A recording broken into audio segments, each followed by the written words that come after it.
Find Are You Ready on Facebook and Instagram at Are You Ready Radio.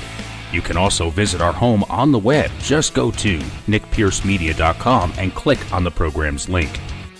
If you missed the live show, you can listen to the show's archives on iTunes, iHeartRadio, Spotify, Google Podcasts, CastBox, Deezer, and many more, including our home on Spreaker.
You are listening to Are You Ready Radio with Nick Pierce, the Barefoot Prepper.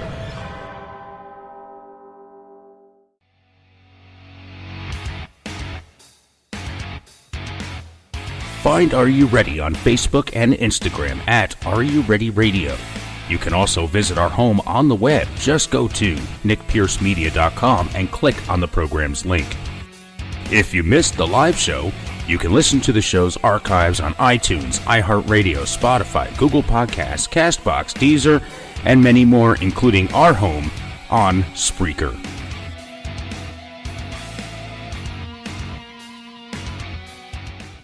When a disaster happens, are you ready? Do you have the supplies you need to keep you and your family safe and survive? The Zombie Outpost store in Wilmington, Ohio, at Cedar Creek Flea Market, stocks quality gear you need to be ready for the next emergency or even a camping trip. Visit zombieoutpoststore.com for location and hours. Check out our assortment of essentials you need when the next disaster happens.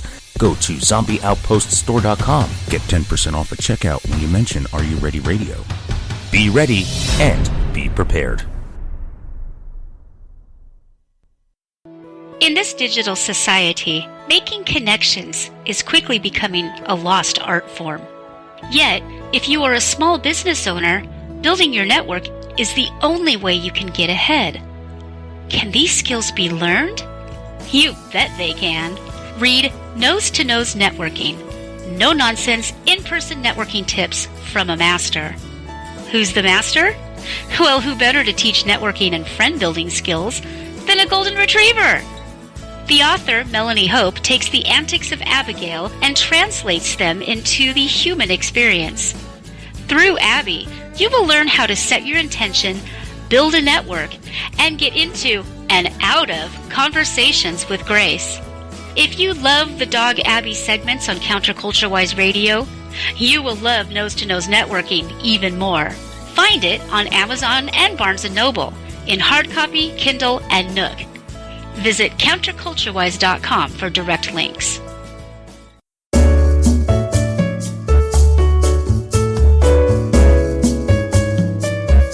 Greetings and salutations, Counterculture-Wise listeners. This is Maximilian von Riegelbieser inviting you and yours to listen to me and mine.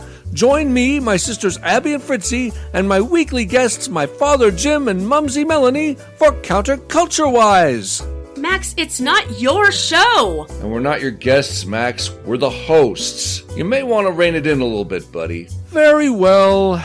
Tune in every Sunday at 6 p.m. Pacific at counterculturewise.com for our amazing live variety show. You can even chat with us. If you ask me, though, it should be called Counterculture Max. Counterculture Wise. Radio with heart in mind. Got a spare tire around that waist? Is your muffin top over the top? Do you binge eat uncontrollably? We are the government and we are here to help you. Here at our free FEMA weight loss camp, we have numerous ways to help you shed those unsightly, unwanted pounds. FEMA, or Fatties Eating Mitigated, automatically has a communist-style weight loss czar that specializes in centralized weight loss planning and communal extended fasting programs to shed that fat away in no time. Skin and boned means extra toned is the motto. Just remember, there is no way you can do it on your own. We will forcefully assist you into compliance. Failure is not an option in this utopian wonderland. How fantastic. Typical workout regimes include digging ditches and restocking them with dirt, building railways and more. Get life skills while you get lean. How do you join? Simple. Recite the Constitution in a public commons or violate the Patriot Act that includes simple misdemeanors. It's really that easy to get your own fenced-in slice of Americana. Stop being a fatty. The state is your daddy. If you like what you are listening to, we appreciate your support. A small contribution from you, the listeners, can continue to help bring you such content and help keep things going here, even if it's just $1 a month. Keep in mind, though, in the spirit of prepping, we believe in redundancy, so it's better to have more than one, but every little bit helps pay the bills. Go to nickpiercemedia.com and click on the Support the Show link. You can make a one-time or monthly contribution in any dollar amount. And again, thank you for your support and listening. Are You Ready is an NP Media Group production and is the official broadcast of the Zombie Outpost in Wilmington, Ohio. The views and opinions expressed during this broadcast are those of the host and not that of the station, advertisers, or its affiliates. You are listening to Are You Ready Radio with Nick Pierce, the Barefoot Prepper. You never know when an emergency is going to happen. Disaster can strike at any time. Whether stuck on the road, riding out a power outage, escaping a natural disaster, or surviving a doomsday apocalypse, what would you do? No matter the scale, whether 1 hour or 1 year, will you survive? You're about to hear what it takes to be prepared. Now ask yourself, are you ready? Have you ever heard the term prepper? What comes to mind? Some of you may think it's a crazy guy with a bomb shelter and an old army truck parked on the front lawn. Well, prepper simply is a person who is ready for almost any emergency, small or large. It's no different than on a rainy day taking an umbrella with you when you leave your home or putting a coat on when it's cold outside. So maybe you think you're prepared for a brief time in a certain environment. But what if a few minutes turn into a day or even a year? I'm your host, Nick Pierce, the Barefoot Prepper, and I'm going to use my over 25 years of prepping and survival experience and knowledge in this program to help you and your family to handle almost anything, from a small event to a doomsday apocalypse. So get ready, because I am prepared to enlighten you to seriously think, prepare, and answer the question, are you ready? And I want to hear anything you have to say about the subject, whatever you may have to offer. You see, it's important that we share our knowledge with each other, learn from each other, and help each other out. You see, the more prepared those around us are, the better your chances of survival will be when a disaster happens. So I'm sure everyone has heard the term zombies.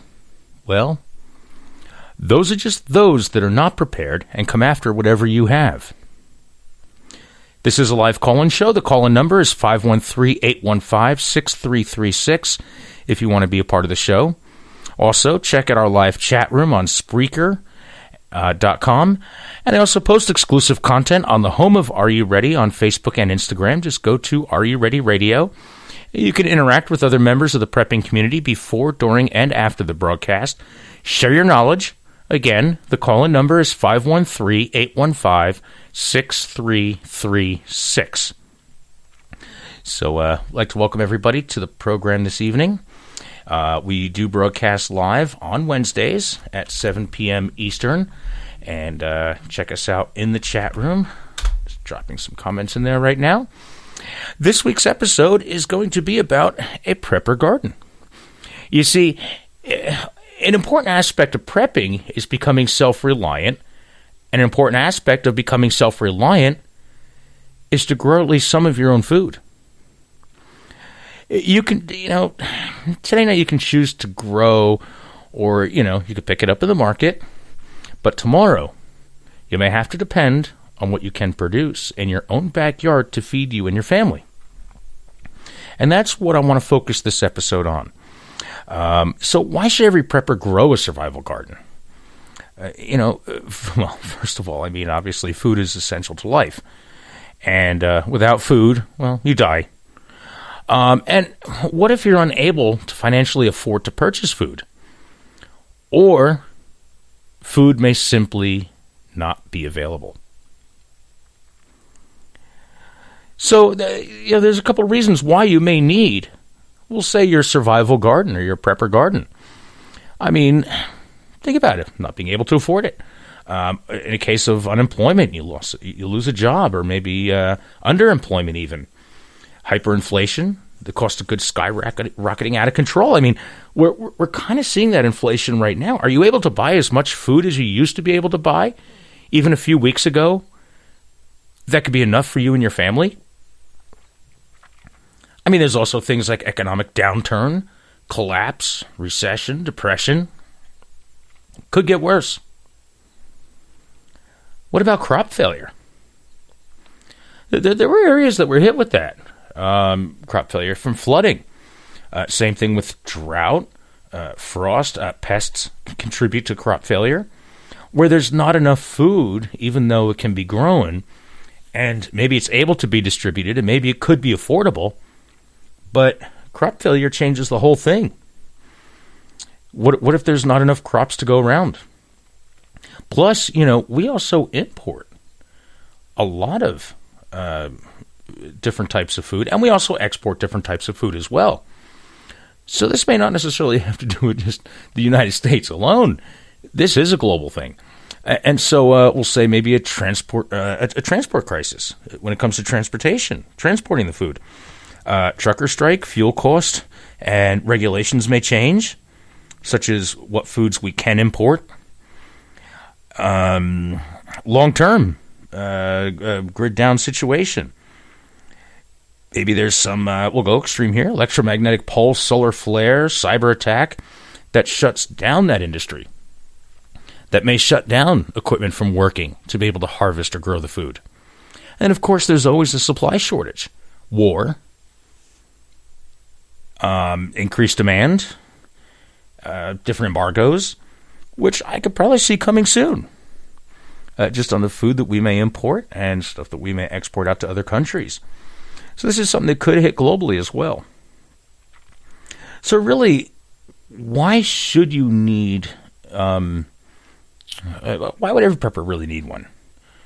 There are the things that I mentioned in this so far. But a lot of times people think that, if we get a nuclear attack, we're not going to be able to eat anything we grow, or when everything is burning down and it's the zombie apocalypse, we're not going to be able to carry our gardens in our bug-out bags. We'll assume that, of course, the garden is for a shelter-in-place situation, maybe in your apartment, maybe in your house, maybe on your land, on your property, your homestead, whatever. Garden and fresh produce provide a lot of necessary nutrients that stored foods are missing. So you're not going to get some of the nutrients and the benefits of, we'll say, an MRE, freeze-dry food, canned and jarred, even produce for that matter. So, fresh is always better. It's tastier too. Think about it. Fresh fruits, vegetables, and herbs, they add a variety to maybe food that you're already storing, and it helps it taste better. And growing your own produce will help supplement and stretch your stored food supply. So you're not relying on a lot of the stuff that you have stored for the long term, especially if you're able to grow it or it's ready to be used. It's ready to be harvested and picked and all that. Plus, you can also store it too. My grandmother, there was a whole basement, a section of the basement that was nothing but shelves. And there were tomatoes and peppers, and she canned a lot of stuff. I remember at one point I went down there when I first discovered them, like tomatoes from 1986, and this was like in the 90s. But the family was eating them, and they were just fine. So you can grow it and you can also store it, but just having something fresh is great. And, even just some of the... I like gardening. I just feel good. Yeah, there's the exercise involved with it. But, you get out in the sunshine. It does reduce stress. It's good exercise. It's just fun. I like to play outside. Obviously, you can't be a survival nut like I am if you don't like the outdoors. But gardening is just something fun to do. Now, many of you may be listening to this show and you're like, well, I must have like some really badass prepper garden of doom. Just totally done right to the nines. I really don't. I don't have much of a green thumb. To me, it's more hobby. I grow a bit. I'm not that good at gardening. And I'm not going to sit here and say that I'm an expert when it comes to gardening. I know what's supposed to happen. I have some great philosophies and theories behind it. I have a lot of great information I'm going to pass on to you. If you have any specific questions, though, about, what I'm doing in my garden, I just plant and pray. There's, I kind of one of those, I'm like the electrician with bad wiring when it comes to gardening. I'm the prepper survivalist that just can't quite get things to grow. Now, part of that I know has to do with the soil, and my resources when it comes to the soil are thin. My money's invested in other places, and that's it. The gardening is not necessarily part of my big plan. So that's why I don't have that doomsday apocalyptic zombie garden that you would think about, where I'm growing almost everything and I can live off the land and, sustain myself forever.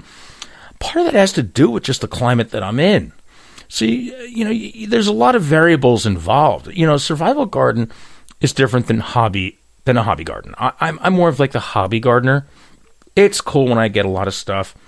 I'm not much of a vegetable eating person, so a lot of what I grow is more for just fun, more of a hobby, and to pretty much give away or barter for other things.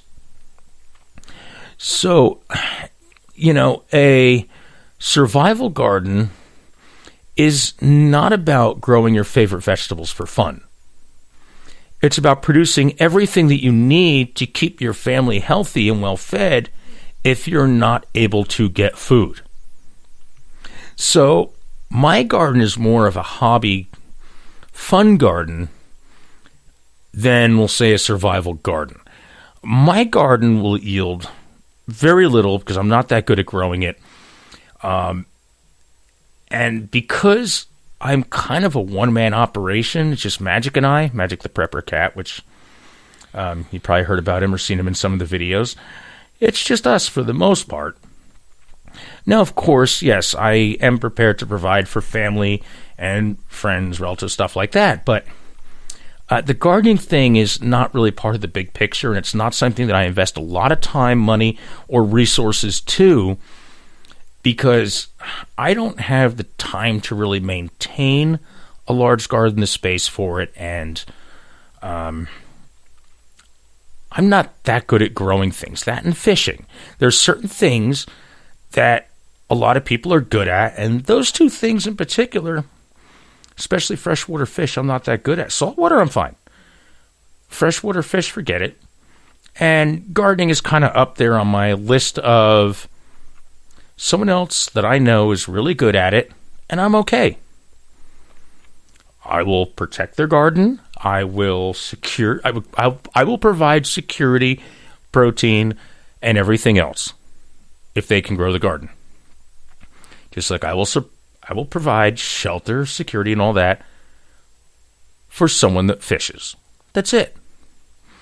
Everybody, when you really get into the big picture, especially in prepping and all that, you're going to find that everybody has their specialties, everybody has their qualities, and that's where they can focus a lot of their efforts into, because that's just what they're really good at.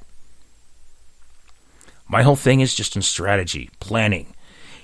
I know a lot about everything when it comes to this, so I'm okay with just passing my knowledge on in some areas, and I'm not doing it. So this is kind of one of those episodes. There are going to be topics on this program that I am not the expert on, but it's important to share the knowledge, because maybe this is something you're thinking about, and this is a great time of year to talk about it. Because depending on what zone you're in, or what area of the country or the world that you're in, your growing season may be starting tomorrow, or it may be starting in 3 or 4 weeks. So depending on what zone you're in, where your planting season begins, depending on the type of plants that are hardy to your area, and you're thinking about doing this is the time of year to have that conversation. For me to share this knowledge with you. Because, okay, maybe you are just doing a hobby garden, but if you're serious about gardening for the fit hits the shan situation, just to keep it clean for broadcast, then some of the advice that I have for you this evening, or whenever you're listening to this, may be very helpful. And it may change your ideas of what you're doing. Maybe you're sitting there thinking with very ambitious hopes and, a very ambitious plan.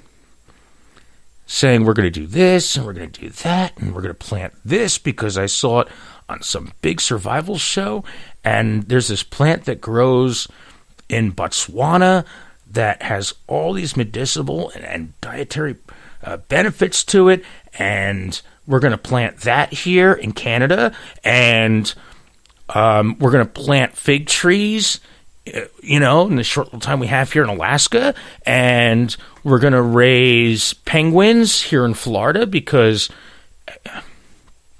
there are things that sound good that maybe you really want to do. Primarily, why I'm here is just to kind of help you rethink some of this. Keep you on course, keep it realistic, so that you do have a successful plan, garden, bag, whatever it is, whatever the episode is about. In this case, it's your survival garden. And we're going to focus on that. Hobby gardens are great. Dig up a spot in the yard, put a nice little surround around it, maybe some bricks and little pinwheel and the little mushroom butt lady that with the bloomers and all that, and maybe a bird feeder, and yay, it looks wonderful. But it doesn't really do anything. So,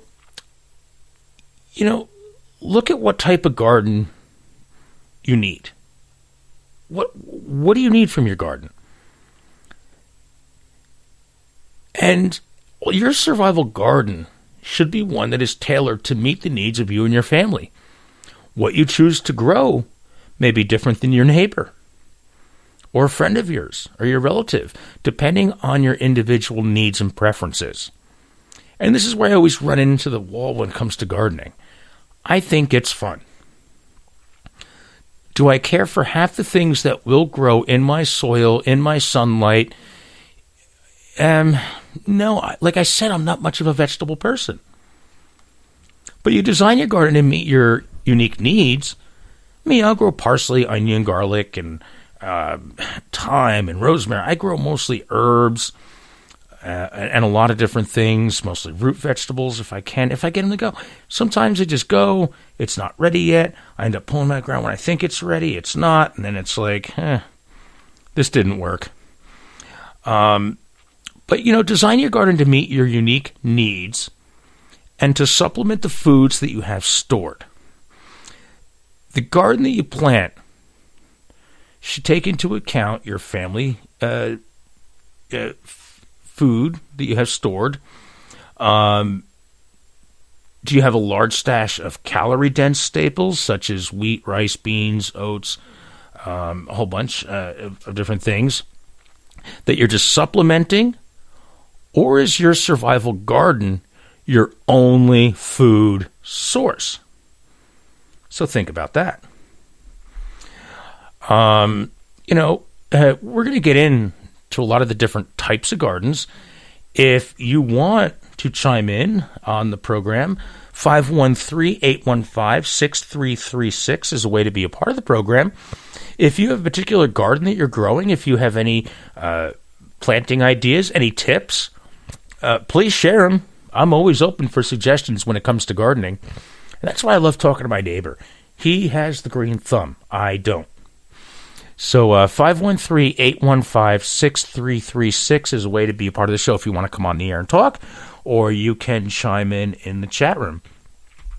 So we're going to go through the different types of gardens, different storage options, gardens for not just you, but maybe your livestock, and some different, unique, interesting ideas and just thoughts to keep in mind, especially this time of year coming into the spring, because we're halfway through March now. So stick around. After this commercial break, I'm going to start breaking it down for you. I'm Nick Pierce, the Barefoot Prepper. You are listening to Are You Ready Radio. We will be right back.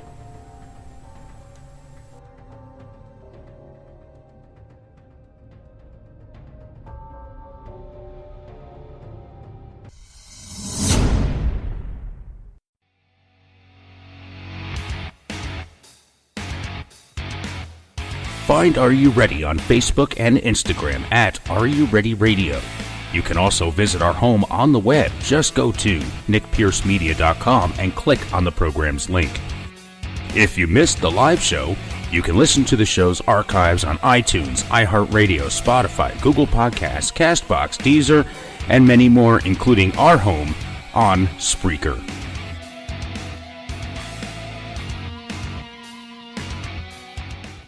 When a disaster happens, are you ready? Do you have the supplies you need to keep you and your family safe and survive? The Zombie Outpost store in Wilmington, Ohio, at Cedar Creek Flea Market, stocks quality gear you need to be ready for the next emergency or even a camping trip.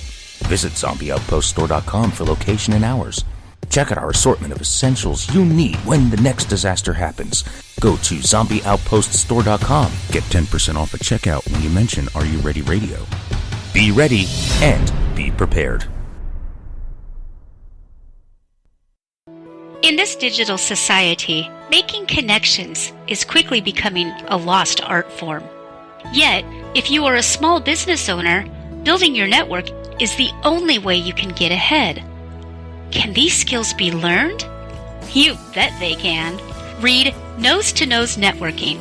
No nonsense, in-person networking tips from a master. Who's the master? Well, who better to teach networking and friend-building skills than a golden retriever? The author, Melanie Hope, takes the antics of Abigail and translates them into the human experience. Through Abby, You will learn how to set your intention, build a network, and get into and out of conversations with grace. If you love the Dog Abby segments on Counterculture-Wise Radio, you will love Nose to Nose Networking even more. Find it on Amazon and Barnes & Noble in hard copy, Kindle, and Nook. Visit counterculturewise.com for direct links.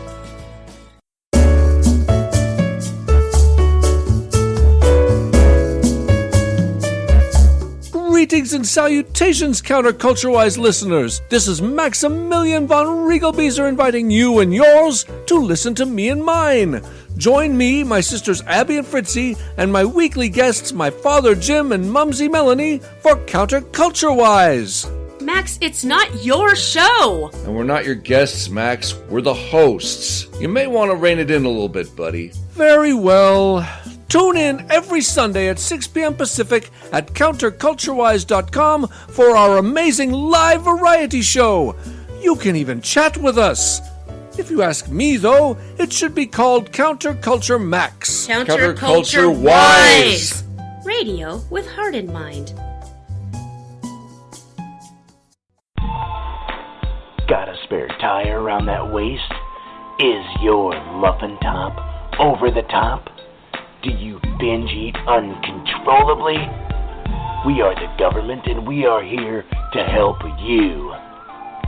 Here at our free FEMA weight loss camp, we have numerous ways to help you shed those unsightly, unwanted pounds. FEMA, or Fatties Eating Mitigated, automatically has a communist-style weight loss czar that specializes in centralized weight loss planning and communal extended fasting programs to shed that fat away in no time. Skin and boned means extra toned is the motto. Just remember, there is no way you can do it on your own. We will forcefully assist you into compliance. Failure is not an option in this utopian wonderland. How fantastic. Typical workout regimes include digging ditches and restocking them with dirt, building railways and more. Get life skills while you get lean. How do you join? Simple. Recite the Constitution in a public commons or violate the Patriot Act that includes simple misdemeanors. It's really that easy to get your own fenced-in slice of Americana. Stop being a fatty. The state is your daddy. If you like what you are listening to, we appreciate your support. A small contribution from you, the listeners, can continue to help bring you such content and help keep things going here, even if it's just $1 a month. Keep in mind, though, in the spirit of prepping, we believe in redundancy, so it's better to have more than one, but every little bit helps pay the bills. Go to nickpiercemedia.com and click on the Support the Show link. You can make a one-time or monthly contribution in any dollar amount. And again, thank you for your support and listening. You are listening to Are You Ready Radio with Nick Pierce, the Barefoot Prepper.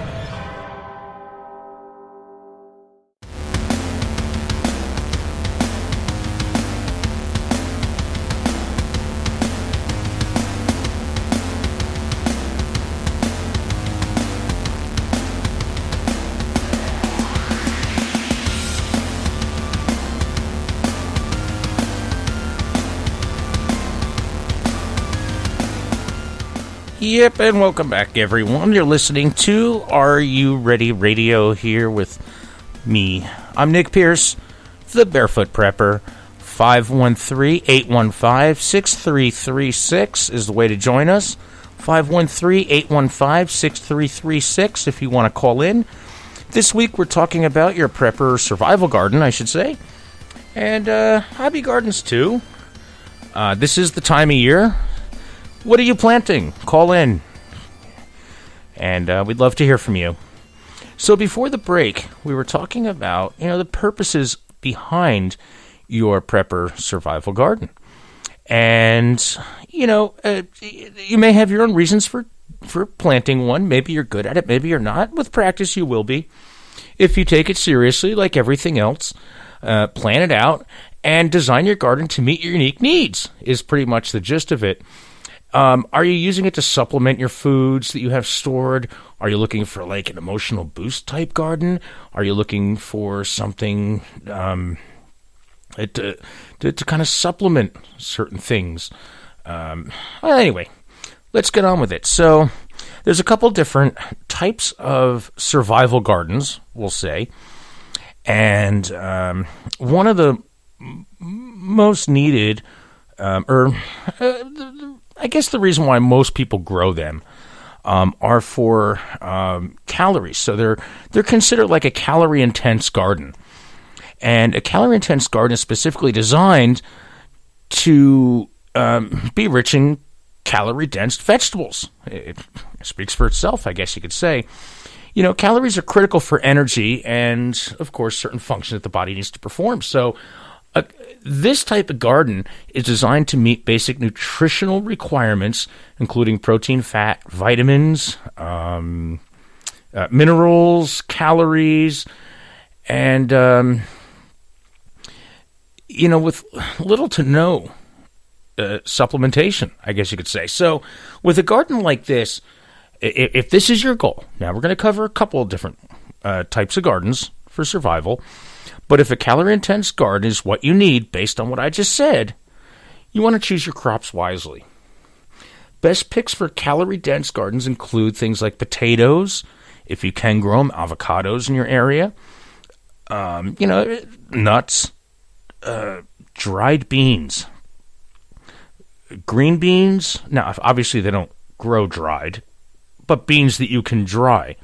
So like lima beans, things like sunflower seeds, peas, corn.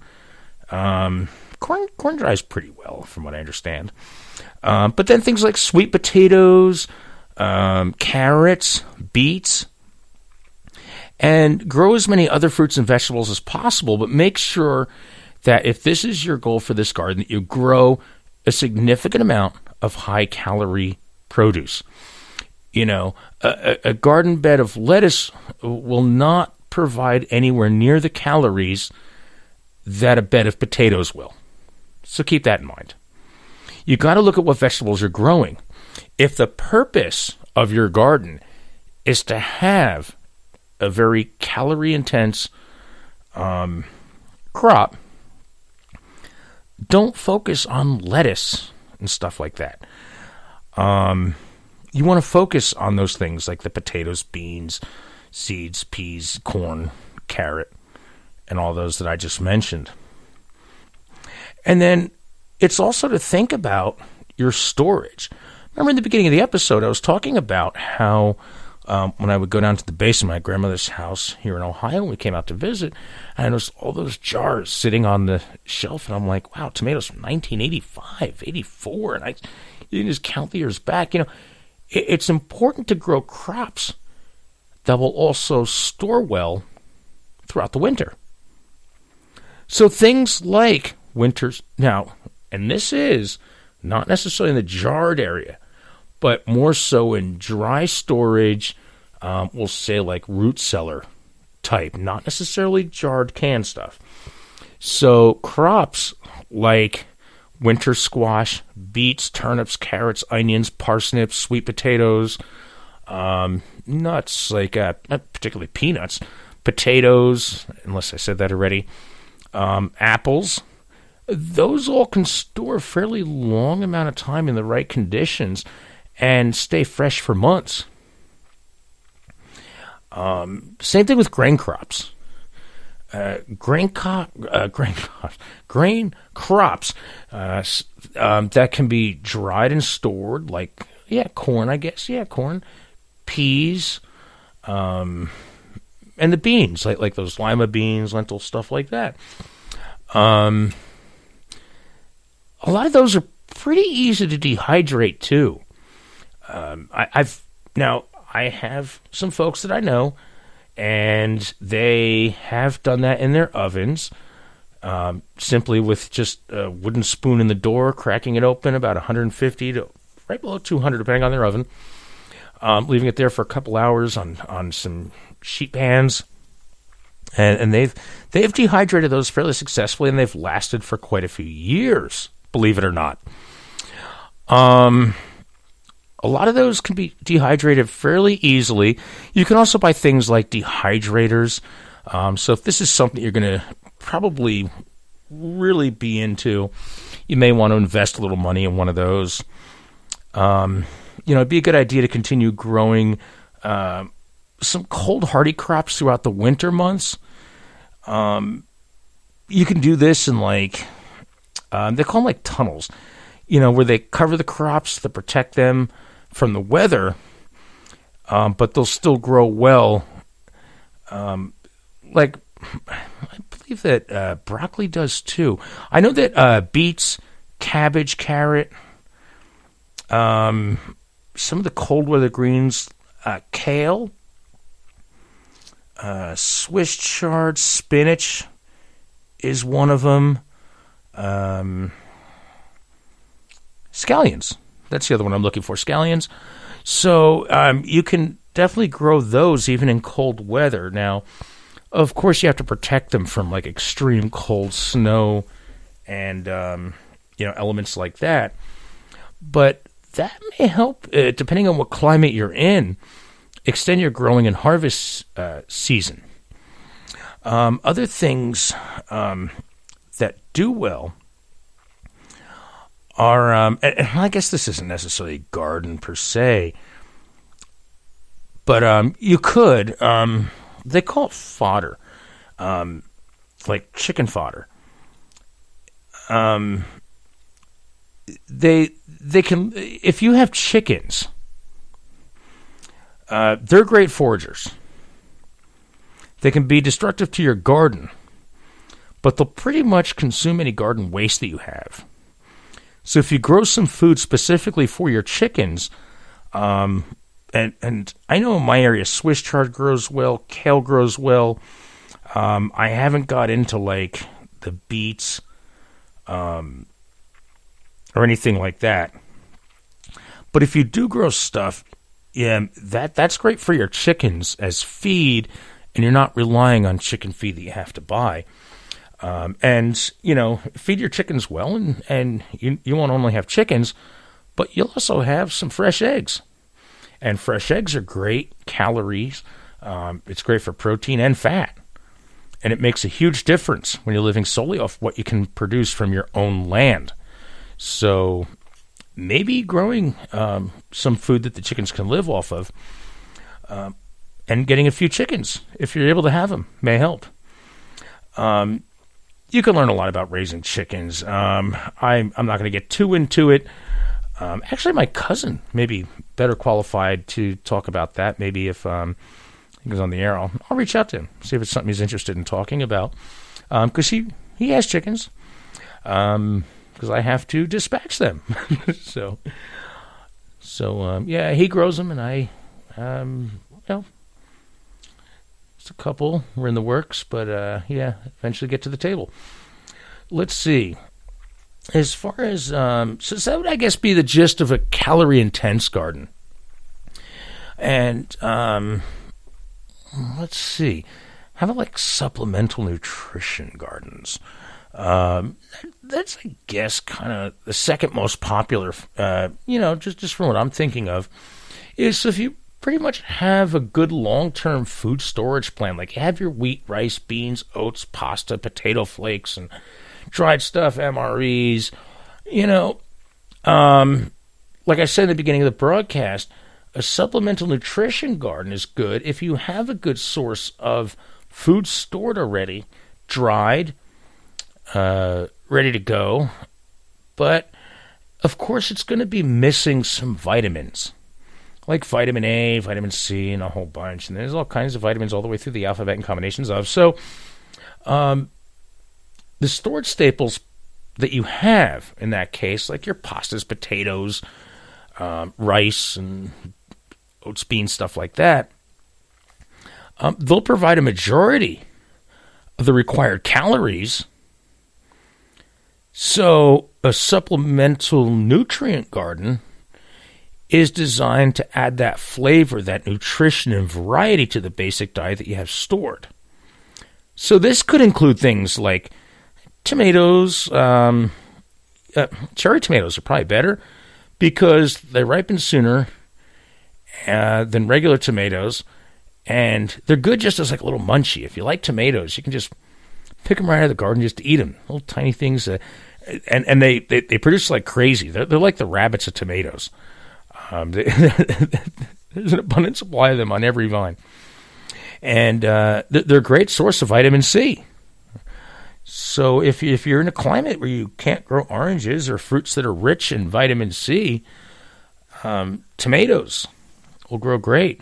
I've also known folks to successfully grow tomato plants in the potted plants in their home. Again, this would probably be a question best answered by someone else more qualified when it comes to gardening. I thought the tomatoes needed sun, quite a bit of sun, but they grow them all year round in their home. So I never thought to ask. Maybe do they use like the grow lights and stuff like that? A variety of berries. We'll move from tomatoes. I don't want to bog you down some technicalities of growing tomatoes in your home because I really don't know the answer to that one, but. Also, I don't eat tomatoes. Don't care. A variety of berries and fruits that grow on trees throughout the growing season. So you'll find that some things grow and, come to, their peak in the fall and some kind of in the summer and all that. So fruits are a great thing. You can easily make a really boring bowl of oatmeal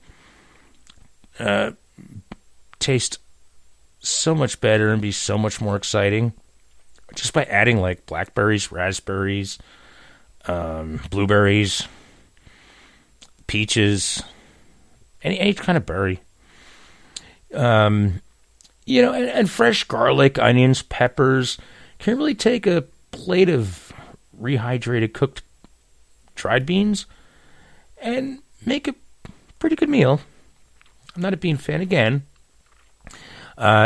Swiss chard. I know I mentioned that. I like Swiss chard. I've actually used that as a garnish on sandwiches. I don't do lettuce. So I'm a big fan of like the broccoli sprouts. Ever since I went to this one restaurant at City Lights at the Schuster Center in Dayton, and we were seeing a matinee of an opera for my mom and I. And they have like just a turkey and provolone sandwich on a croissant. Typical for a place like that, for it to be probably about $15 for a sandwich. But I have broccoli sprouts on it. I'm like, I like broccoli. This sounds just cool. I really didn't want anything heavy anyway. So I ordered that. And all of a sudden, I was so into broccoli sprouts. And I kind of got into the whole Swiss chard thing. When I was playing around with the broccoli sprouts, you could make little mini sprouts out of Swiss chard and you name it, and bean sprouts and all this other stuff. And I'm like, the sprouts thing are not as vegetable-y, because like I said, I'm not a vegetable person, as the sprouts. So I actually kind of got into Swiss chard when the sprouts got away from me. And I figured, let me substitute that for kind of like the bacon lettuce tomato thing, and the Swiss chard became the lettuce minus the tomato with bacon on toast. So Swiss chard is a great crop because I noticed that when I cut it down, it just kept coming back. It really produces more than you could probably ever eat if you have a small family of 4. And that's just in maybe a 4x4 foot raised bed. Carrots and beets can be stored in most gardens in rows underground, and you can eat them throughout the winter. It really comes down to the more quality food that you can produce, the less dependent you'll be on your stored staples, like the dried foods, pastas, potato flakes, MREs. And then the longer those stored staples will last too. Because in a supplemental nutrition garden like this, You're just growing things to kind of add to that, and it actually stretches it out a lot more.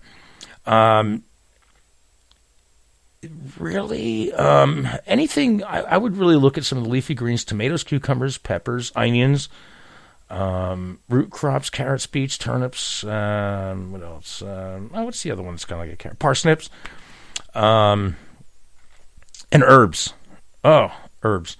Like I was saying, I love to grow like parsley, basil, garlic if it works. But parsley and basil, I've had great luck with. Thyme, rosemary, I have great luck with them.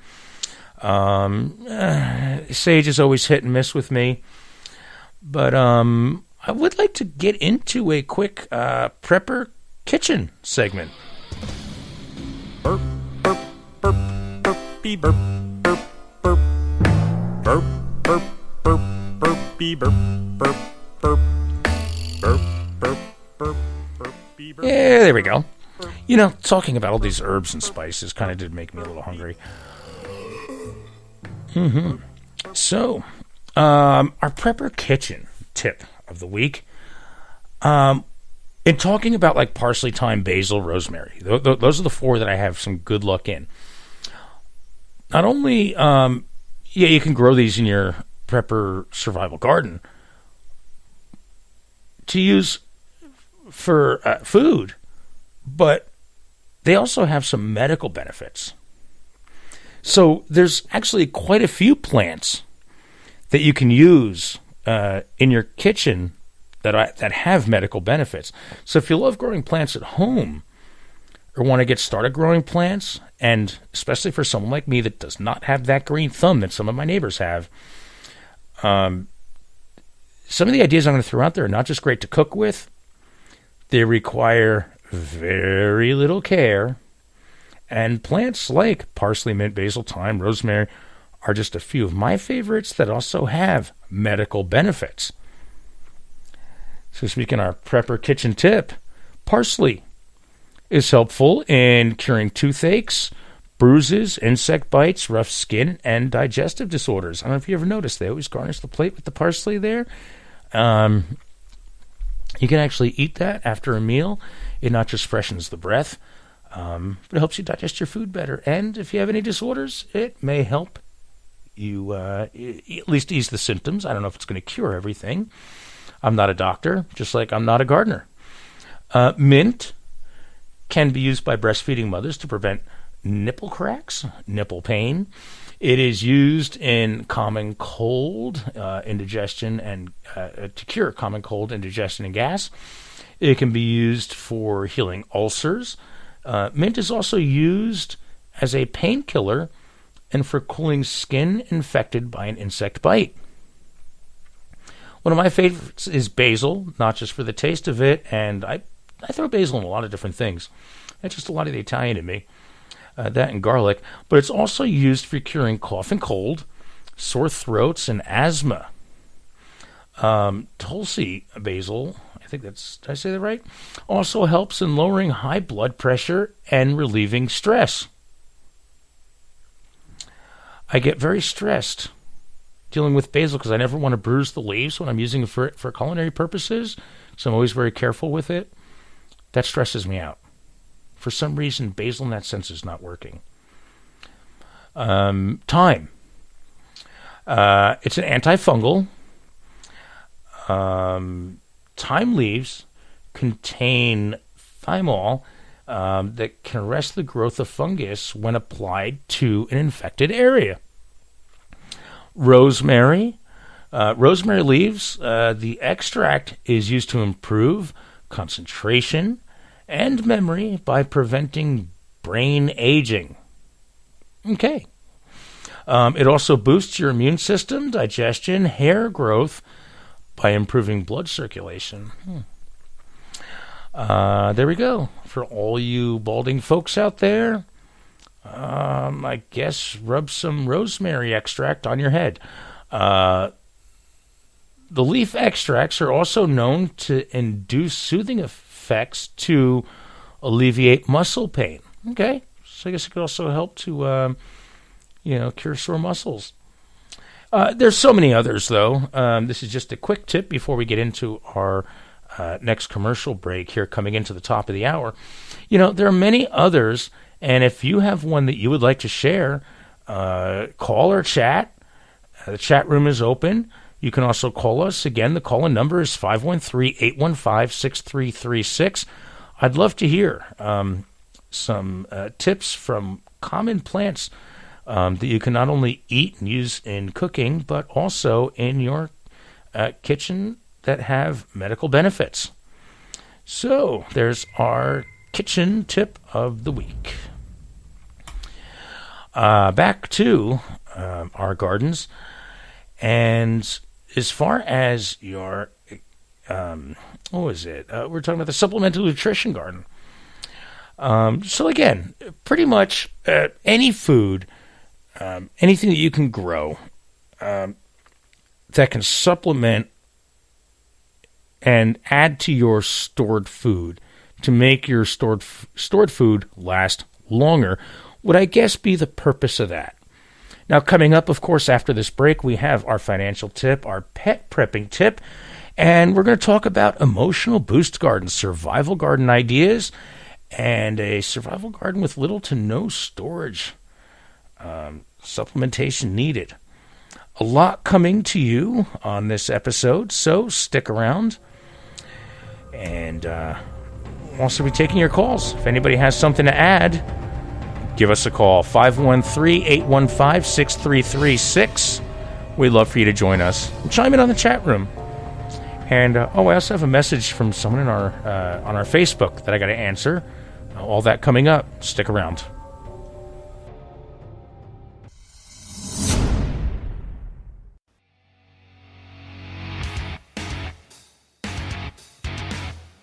Find Are You Ready on Facebook and Instagram at Are You Ready Radio. You can also visit our home on the web. Just go to nickpiercemedia.com and click on the program's link.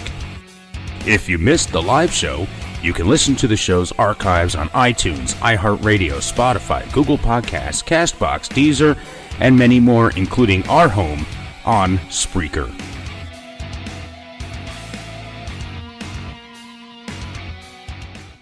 When a disaster happens, are you ready? Do you have the supplies you need to keep you and your family safe and survive? The Zombie Outpost store in Wilmington, Ohio, at Cedar Creek Flea Market, stocks quality gear you need to be ready for the next emergency or even a camping trip. Visit zombieoutpoststore.com for location and hours. Check out our assortment of essentials you need when the next disaster happens. Go to zombieoutpoststore.com. Get 10% off at checkout when you mention Are You Ready Radio. Be ready and be prepared. In this digital society, making connections is quickly becoming a lost art form. Yet, if you are a small business owner, building your network is the only way you can get ahead. Can these skills be learned? You bet they can. Read Nose to Nose Networking. No-nonsense, in-person networking tips from a master. Who's the master? Well, who better to teach networking and friend-building skills than a golden retriever? The author, Melanie Hope, takes the antics of Abigail and translates them into the human experience. Through Abby, you will learn how to set your intention, build a network, and get into and out of conversations with grace. If you love the Dog Abby segments on Counterculture-Wise Radio, you will love Nose to Nose Networking even more. Find it on Amazon and Barnes & Noble in hard copy, Kindle, and Nook. Visit counterculturewise.com for direct links.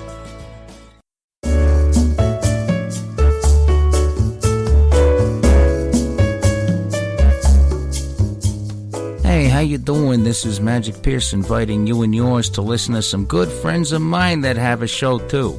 Did you really think my daddy is the only one that just runs his mouth all the time and that's the only thing I listen to? No, it's not. I got a show I listen to on Sundays. Join host Max and his co-host, my hottie Fritzy, and of course my good friend Abby on Counterculture-Wise, Sundays at 6 p.m. Pacific, 9 Eastern. They have their own human guests, Melanie and Jim, each week. They don't meow a lot, but you get what they're saying. Now let me tell you, You have to go to counterculturewise.com. Use your paws to play with the mouse and scroll down to the on the air button on the right to hear their show. Just click on that. After that, watch them on Periscope like I do. Daddy gives me a little mouse to play with, and I get hearts the whole time. It's a great show. Check it out. Counterculturewise.com. If you don't tune in, I get cuckoos on you. Thank you so much for that ringing endorsement, Magic. It warms the orange hearts of me and Abby and the gray heart of Fritzy to hear you say such amazing things about our show. I'm pretty sure that Mumsy and Father have pink hearts, so we will assume their hearts are warmed too. Forget about it. I got you guys. Good peoples.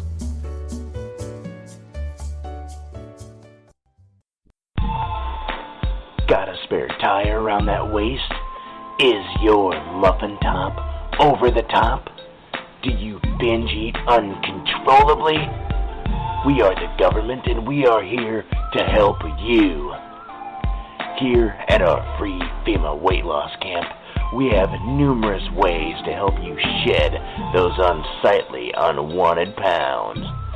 FEMA, or Fatties Eating Mitigated, automatically has a communist-style weight loss czar that specializes in centralized weight loss planning and communal extended fasting programs to shed that fat away in no time.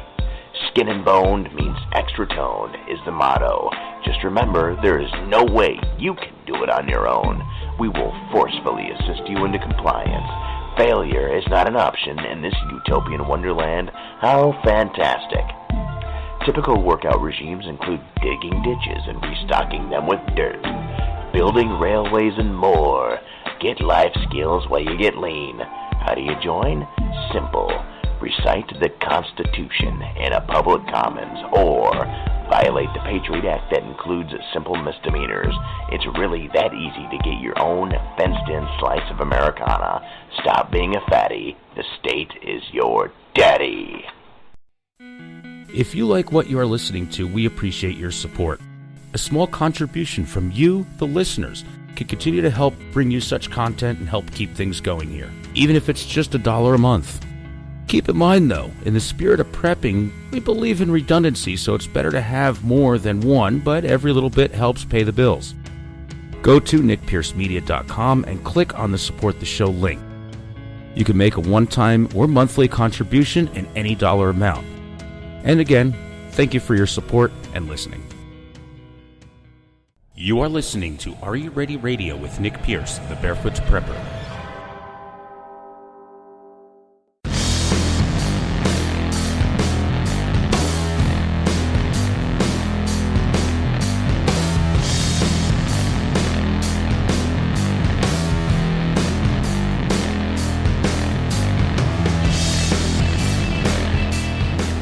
And here we are You Ready Radio here. I'm your host, Nick Pierce, the Barefoot Prepper. Another wonderful Wednesday evening. We are live every Wednesday at 7 p.m. Eastern. The call-in number is 513-815-6336 if you want to be a part of the show. If you want to give the show $1,000 a minute, well, you don't have to go that crazy, but we really would appreciate it. Feel free to support the show. Click on the support the show link on the website, or you can just give us $1,000 a week, $1,000 a month. Okay, fine. $1,000 a year? $1. I'll settle for $1. Anyway, yes, so before the break, I did mention that someone on our Facebook sent a message asking about... kind of like you, I don't have a green thumb. I'm actually quite horrible. Everything I plant doesn't grow or it's dead as soon as it sprouts. Here's one for you. You know, I've mentioned a lot of times in past broadcasts a great source for different things when it comes to prepping, survival gear, and all that. Now, this is not necessarily going to be one of those shameless plugs, although It got me thinking during the last commercial break, after I read your question during the first commercial break and was going to answer it, but I have a little add-on to it. Flea markets are a great place, especially from the spring into the fall, to source produce, because part of your question said that you've bought food in stores, you've then used the seeds to plant, and they either don't grow or they grow. There's no food edible part of it. So in other words, you have like a stalk but no beans. You have like a vine with no tomatoes. You have, or grapes or whatever it is. What I have found is that, and this is where I think that a lot of, I'm going to get into the main point first, may get off on a rant and come back, just the way it works here. What you're looking at is the difference between heirloom foods. Now, again, I'm no expert, but I've heard of these heirloom seeds, which you plant the seed, the fruit or vegetable grows. You can use the seeds from that fruit or vegetable to replant, and every year it'll continuously grow. That's what's called heirloom.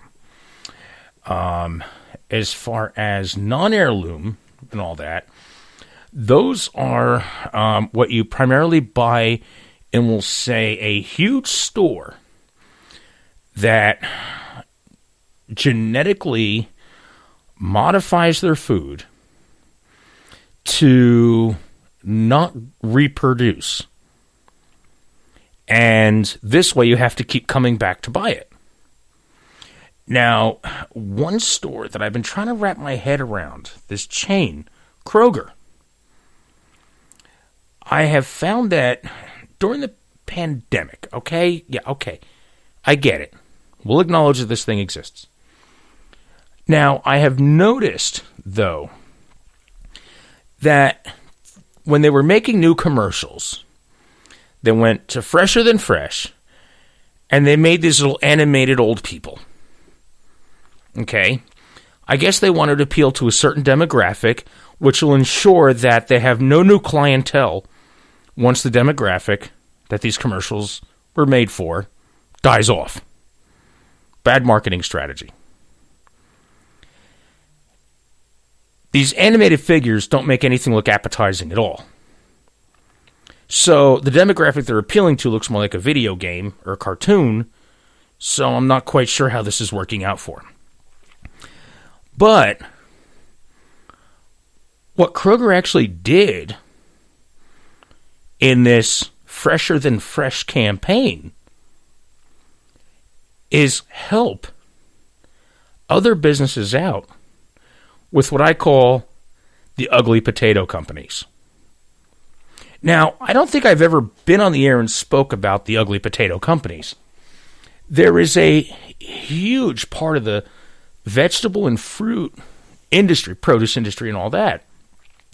If the potato doesn't look a certain way, or a grapefruit or melon is not perfectly round, or a whatever, a company that has, this particular company, makes so much waste that they destroy or discard the food.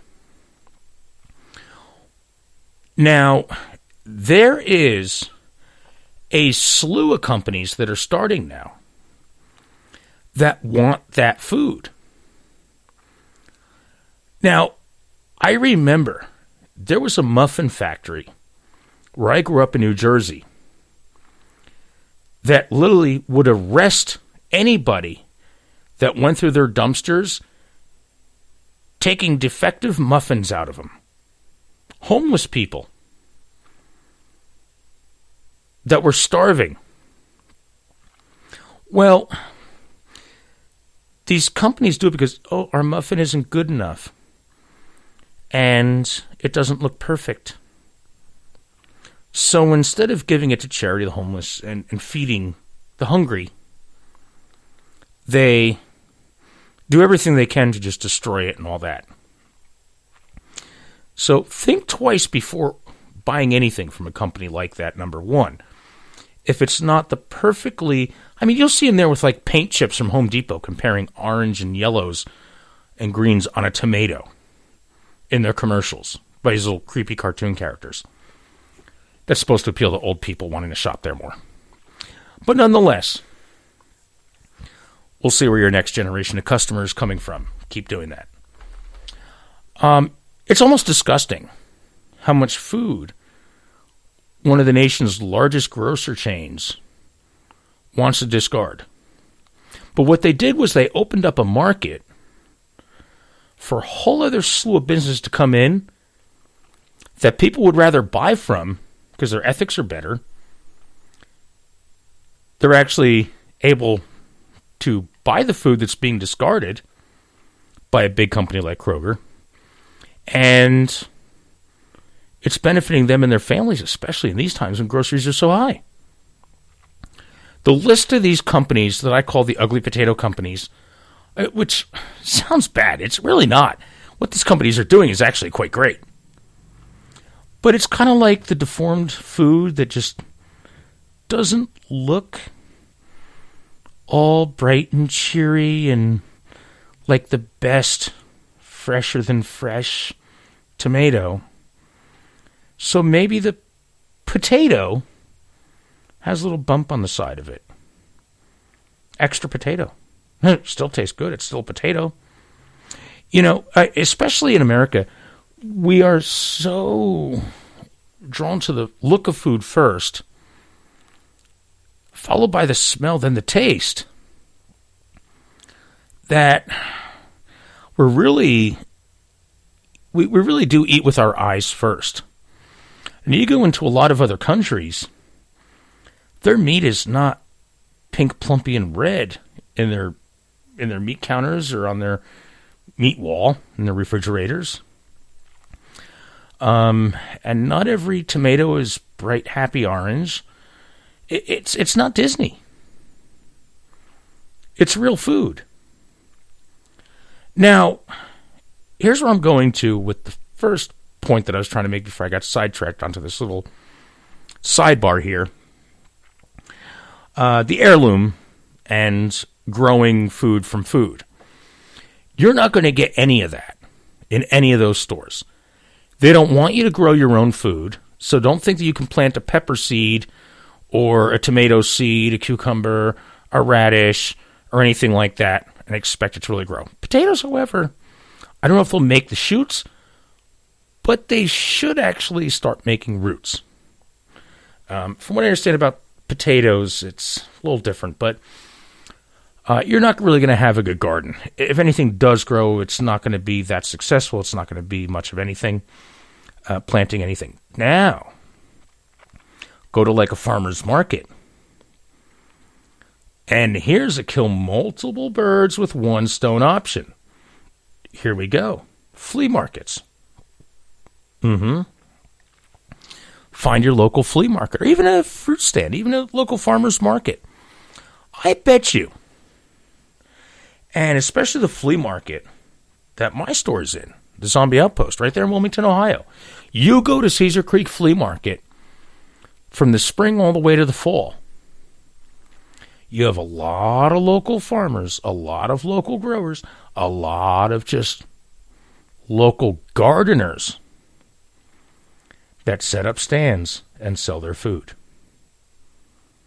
They sell what they grow. You may be in that situation when your garden becomes very successful too. Because you may, like in my situation, if I grow a bunch of tomatoes, I don't know what to do with them. You can actually make a little cash off that. Give up a few hours a weekend, set up a little stand somewhere where they draw the customers to you. They see your food and they buy it. Well, here's a good resource for you preppers and survivalists out there and those that want to get into the survivalist or prepper's garden. I bet you 99.9% of anything you buy from a local grower, whether it's The old lady that lives on the corner, the young woman in the middle of the city in a rooftop garden, or the Amish, or anybody that sets up a stand there, I bet you that you could replant their seeds and you'll have the same amazing quality homegrown product that you just bought from them the next year. Maybe in a few months if you get the seeds in the ground early enough. So think about that. I always talk about flea markets as like this haven for the preppers. And it really is. You need some old manual tools, you got it. Looking for just a chainsaw, here you got it. Need a little more? Bikes, bicycles, food. I got to tell you, great find of the week for me at a flea market, right there at Cedar Creek. The little grocery store. They sell the out-of-date food that you can't technically sell in a retail store because they manufacture in their expiration dates. Even though it doesn't expire, they always say best by or use by or freeze by, whatever. Kind of like the Kroger conundrum, the Kroger complex. It's not fresh enough. We need to waste the food. We need to destroy all the food that people can actually eat. It's not fresher than fresh. Well, you can't be pre-born, so get over it. So, pretty much, they had these Hickory Farm holiday gift boxes. The summer sausage, the cheese, the crackers, some candies and stuff. Normally $10. Small little box. Not anything to, spend $50 on from Swiss Colony, but, Hickory Farm, $10 a box around the holidays for $4. I'm like, I looked at the expiration date on it. Expired like 2 days ago. It wasn't even an expiration date. It just said Best Buy. This is cheese that doesn't even need to be refrigerated because it's sealed. And summer sausage meat, which is smoked, cured, and all that, sealed, which doesn't even need to be refrigerated. A box of crackers, which is like, whatever. And 4 little strawberry candies. Those will probably last another 5 years. So I get it home. I'm very excited about this. And I bought them on a Sunday. So my Sundays are very crazy. So I get it home, and I crack one open. And I look at the meat. The expiration date on the meat, or use or Best Buy date, not even expiration, because don't forget, this is smoked meat. This will probably last another 5 years. So it doesn't even expire until November.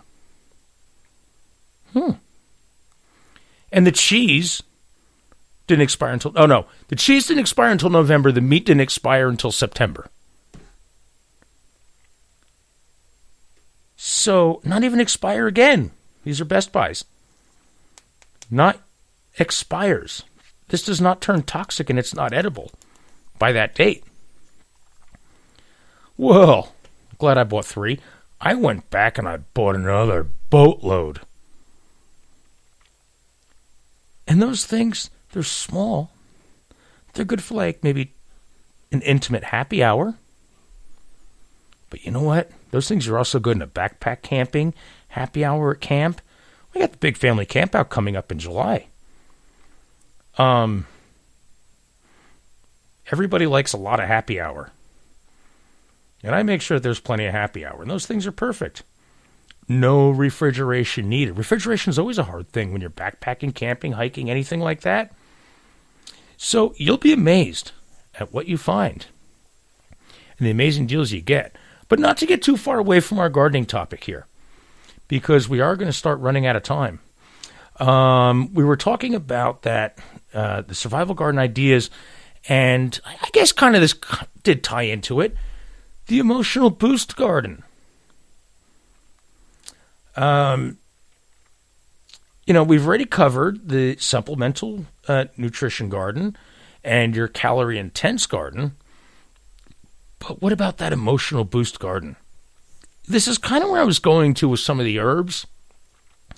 But it was kind of a crossover between. This is a garden for the prepper that has a year's supply of every food they need. It's already stored, along with an excessive supply of long-term basic staples, freeze-dried meals, MREs, gallon, 5-gallon, 10-gallon, 50-gallon buckets of dry beans, you name it, the list goes on and on and on and on and on. They've got it all. So what do they really need a garden for? You know, the produce grown in this garden really just provides fresh product to just increase some of the nutrition and just kind of, I guess, boost that morale or that emotional satisfaction. That's really all the purpose of this is.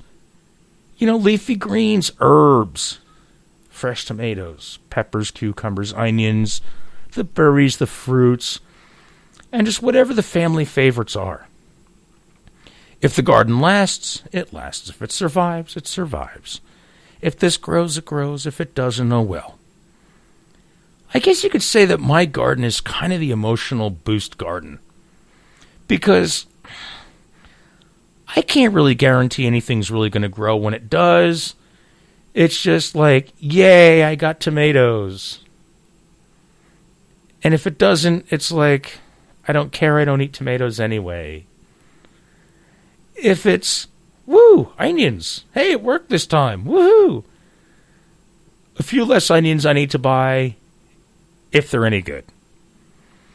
I'm more of the emotional support garden, I guess you could say, or emotional boost garden. Yeah, my emotional support garden over here. They can get it certified. We can get a certified emotional support garden now. Yeah. Oh my God, my garlic. Yeah, garlic, basil, parsley, thyme. Oregano would be nice. I've done okay with oregano. Doesn't really, for some reason, doesn't taste like oregano when I do it. Again, my neighbor could also be messing with me, having me nourish and nurture and water and pour my heart out into something that's really a weed. As long as it didn't kill me, he got a good laugh at the end of the summer, all the way into the fall, into the winter. When it starts dying and there's still no pepper on it. The pepper plant story. But yeah, I guess my garden would be more of the emotional boost garden. Hopefully I always get garlic. I always give it a shot because I love garlic, and so does Magic the Prepper Cat. Things like spinach, the herbs are my favorite. If a pepper grows, it grows. I don't do the berry thing. I had berries in a former place that I lived at. Those, and especially as someone that lives the barefoot lifestyle, are kind of a pain when you mow the lawn because they shoot. We had blackberries and raspberries and blackberries all along the fencing and along the one garage. And they would just shoot things out all through the ground, and the thorns and everything. They were a pain, but you know, you just dealt with where they were and you went with it. You know, it's just really a good survival garden idea. Is overall you just design your survival garden around vegetables that are easy to grow, that can store well. I think would probably be the gist of this one. And I believe that, speaking of what we can grow in our garden, we do have our prepping tip of the week for pets.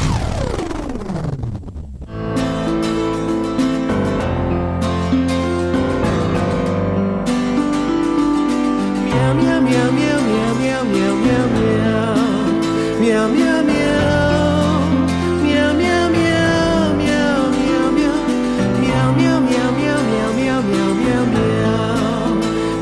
meow, meow, meow, meow, meow, meow, meow, meow, meow, meow, meow, meow,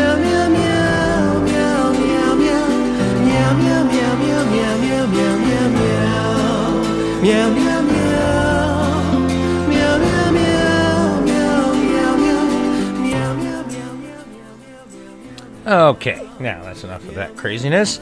I do have to apologize to Magic the Prepper Cat after last week. When I started that song, he got on me after the show because I did not let most of the part where the other kitties joined him in singing, and I didn't realize that he spent a lot of time with what he calls Magic Mr. Mephistopheles' Eve and Calico Choir to sing that and make that song. for me to use on the show. So I let it run a little longer, and thank you very much, Magicals. The Prepper Cat, I really appreciate that, and all the hard work that you and your kitty friends put into it.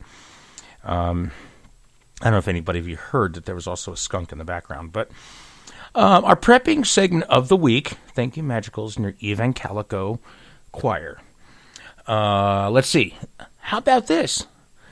You know, we're talking about gardening and growing things, so what about these vegetables for your pets? So what are the best vegetables for your pets? As some of these we've already mentioned, and you may be thinking about growing them already, but did you know that things like arugula, turnip, winter squash, cucumber, even a radish, I think it's a little hot for them. Well, not for Magic. Pumpkin, celery, summer squash, snow peas, carrots, and kale are all great for them. In addition to that, herbs for your dogs, things like cilantro, dill, basil, parsley, Greek oregano. I don't know why it has to be specifically Greek oregano, but lemon balm, sage, and thyme are all good for your dog. Now, of course, I'd be fired at this job if I didn't mention stuff that's good for your cat. So, really, kind of just some of the best things that are good for your cat. Now, of course, we did mention the arugula, turnip, winter squash, cucumber, pumpkin, celery, carrots, kale. I know I mentioned a bunch of those and a couple others. But here are the herbs that are good for your cat. Cat mint, cat thyme, and cat grass. Believe it or not, catnip wasn't on there. I wonder why. You think Magic the Prepper Cat is crazy? Well, if he had some kitty time, I could just imagine what, how that would work out. So, if you have anything that you would like to share with us when it comes to your pet or any ideas that you have, call in or share it in the chat room. 513-815-6336. What else? Oh, they say that garlic, when it comes to pets, is not necessarily good. I found that it actually helps Magic out. He'll once in a while get a funny belly, but he actually likes hot and spicy food. Hunan beef. Whenever we order Chinese, that's his big thing. So, I don't know. I guess garlic at some points. But whatever it is, if you remember our broadcast from last week, pets, cats more so than dogs, they're very carnivorous. So it's important to give them a lot of protein. So I guess maybe that's why the cat herb list is so short. And cat grass. I will elaborate on that before we move on to our commercial break. Cat grass, it's great to grow in pots, again, versus the garden, because it could look like a weed. The cat grass that I grow for Magic is a combination of wheat, barley, rye, and just straight up grass. So it's actually really good for their digestive system. And you can get some of those packets sometimes at different pet stores and even order them online. So just get a good organic one. I'm not so much into the whole organic thing, but something like that you put in your pet. Their systems are a little different than ours. We're a little more resilient. But they're, again, resilient in other ways.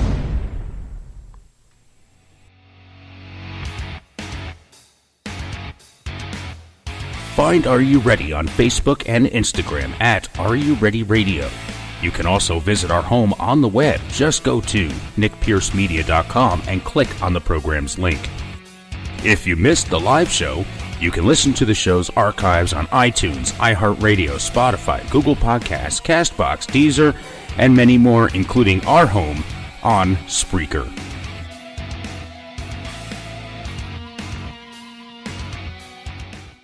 When a disaster happens, are you ready? Do you have the supplies you need to keep you and your family safe and survive? The Zombie Outpost store in Wilmington, Ohio, at Cedar Creek Flea Market, stocks quality gear you need to be ready for the next emergency or even a camping trip. Visit ZombieOutpostStore.com for location and hours. Check out our assortment of essentials you need when the next disaster happens. Go to zombieoutpoststore.com. Get 10% off at checkout when you mention Are You Ready Radio. Be ready and be prepared. In this digital society, making connections is quickly becoming a lost art form. Yet, if you are a small business owner, building your network is the only way you can get ahead. Can these skills be learned? You bet they can. Read Nose to Nose Networking. No nonsense, in-person networking tips from a master. Who's the master? Well, who better to teach networking and friend building skills than a golden retriever? The author, Melanie Hope, takes the antics of Abigail and translates them into the human experience. Through Abby, you will learn how to set your intention, build a network, and get into and out of conversations with grace. If you love the Dog Abby segments on Counterculture-Wise Radio, you will love Nose to Nose Networking even more. Find it on Amazon and Barnes & Noble in hard copy, Kindle, and Nook. Visit counterculturewise.com for direct links.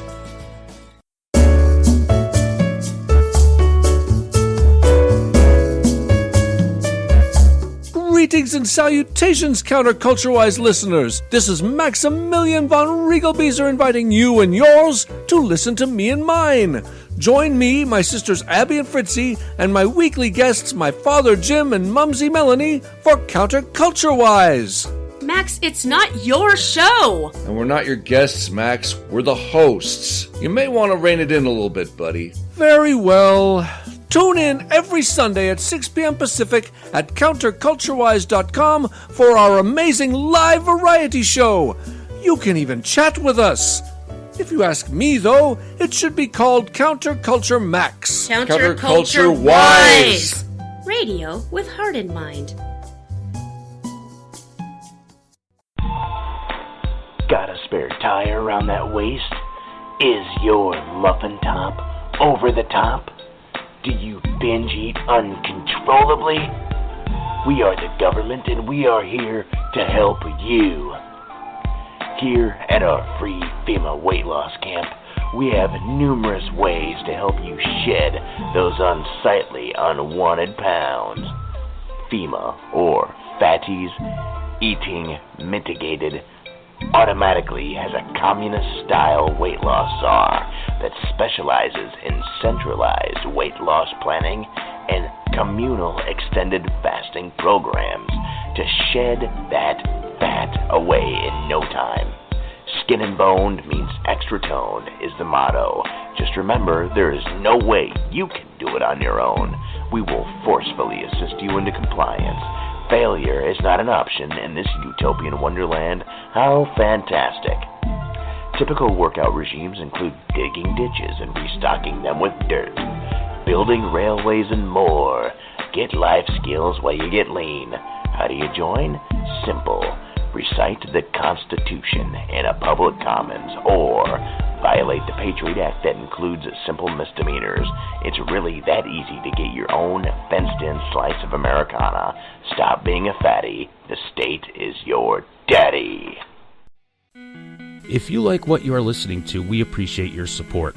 A small contribution from you, the listeners, can continue to help bring you such content and help keep things going here, even if it's just $1 a month. Keep in mind, though, in the spirit of prepping, we believe in redundancy, so it's better to have more than one, but every little bit helps pay the bills. Go to nickpiercemedia.com and click on the Support the Show link. You can make a one-time or monthly contribution in any dollar amount. And again, thank you for your support and listening. You are listening to Are You Ready Radio with Nick Pierce, the Barefoot Prepper.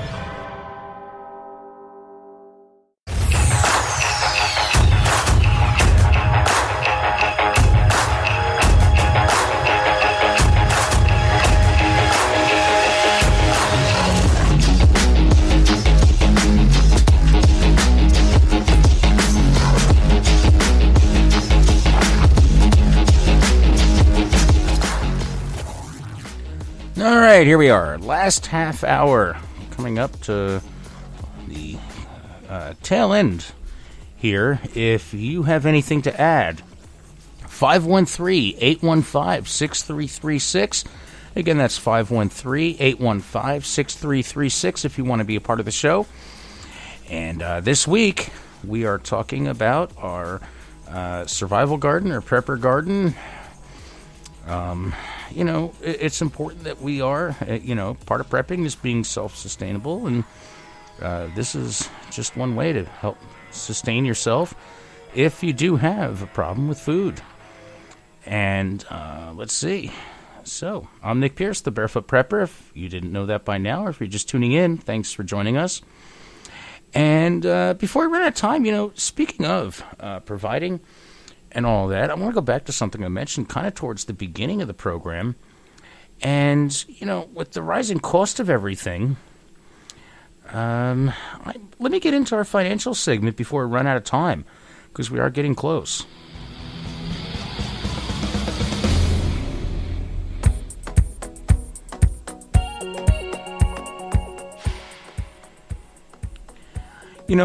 Gardening can be very rewarding, not just for our home and your heart, your mind, your body, and spirit, like I mentioned. It's also very rewarding to your wallet. So not only are you saving money, you also can make a few extra bucks. Remember before the last break, I was talking about how, if you have an abundance of what you grow, like I said, going to the flea market, you may be able to set up a little booth there and make a few extra bucks. You may not be able to eat everything that you grow. So if you have a decent amount of leftovers, you can either put it out by the road with a sign that may say something like tomatoes, X amount of dollars, or parsley, whatever a bundle.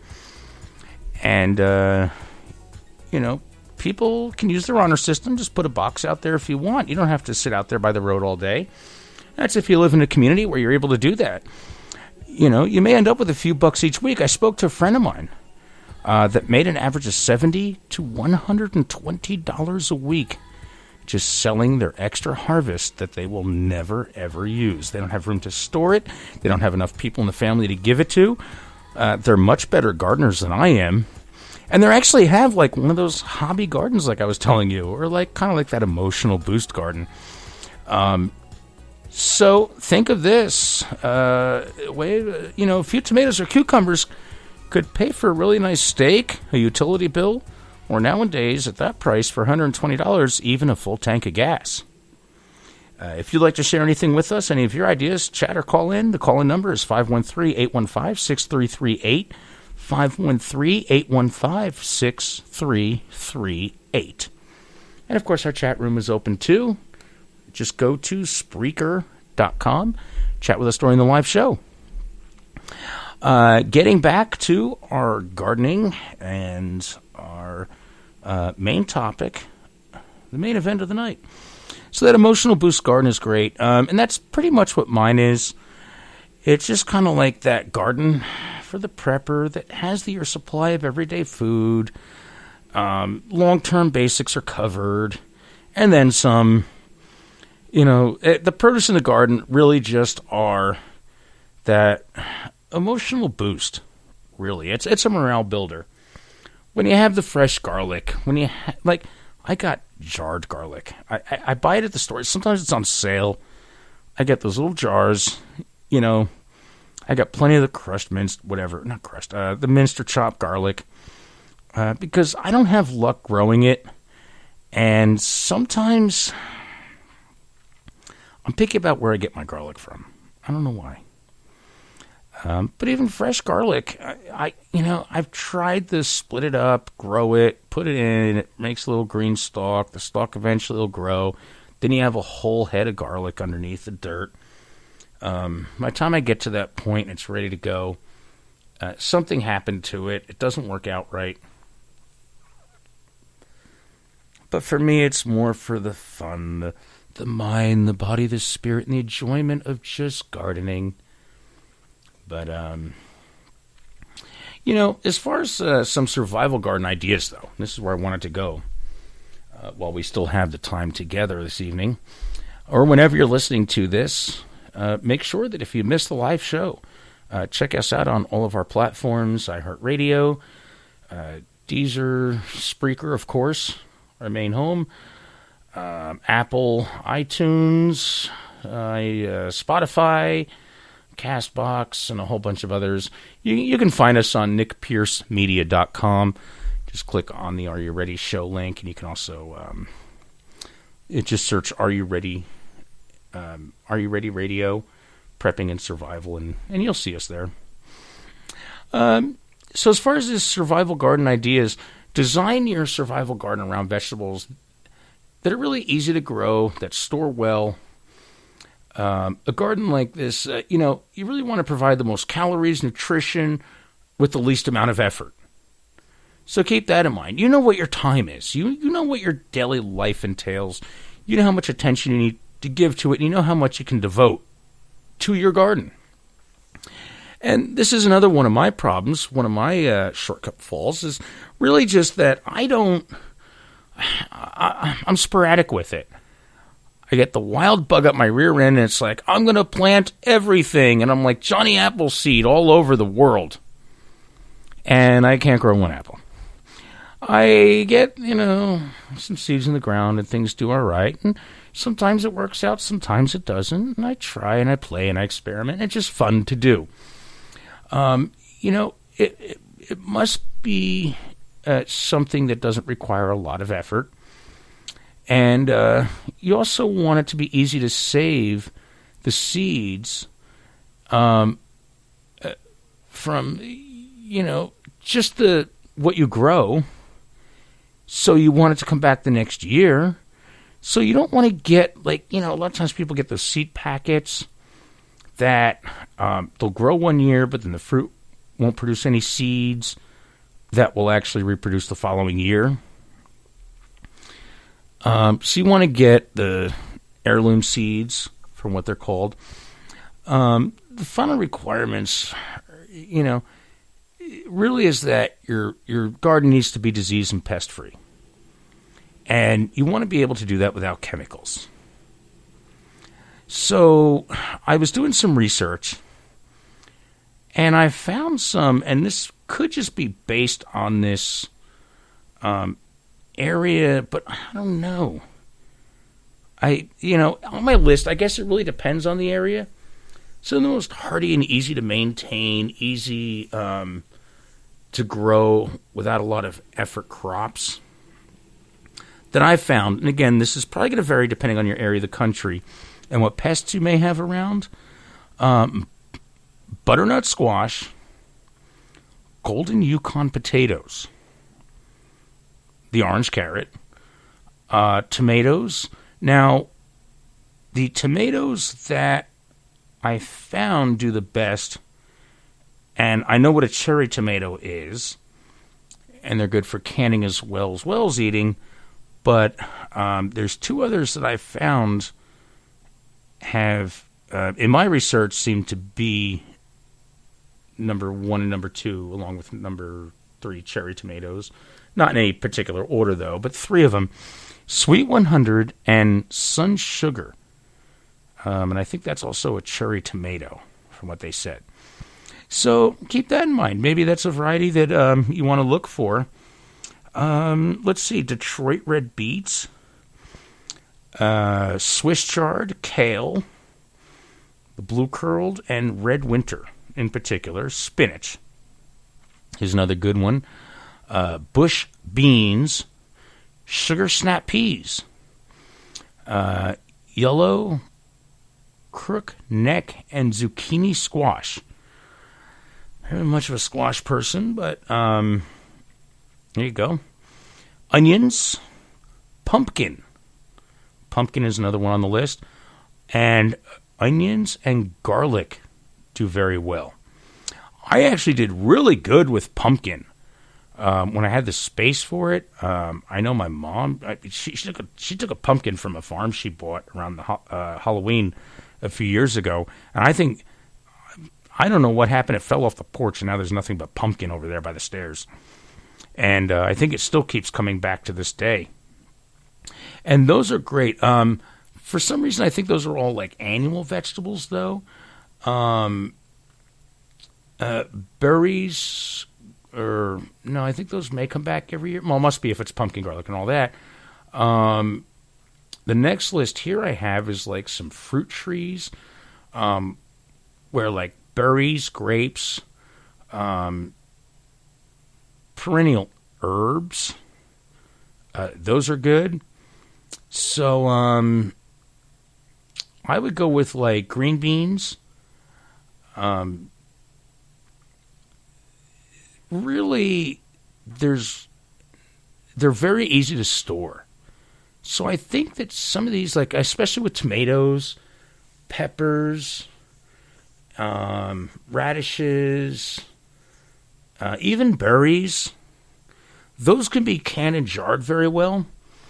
And then the others that I'm going to mention here can be stored for the most part, like in that root cellar, cold, no light type storage. Green beans can be dried as well. So same thing with dry beans. Protein in bulk is really what they are. Black and pinto beans work great for that.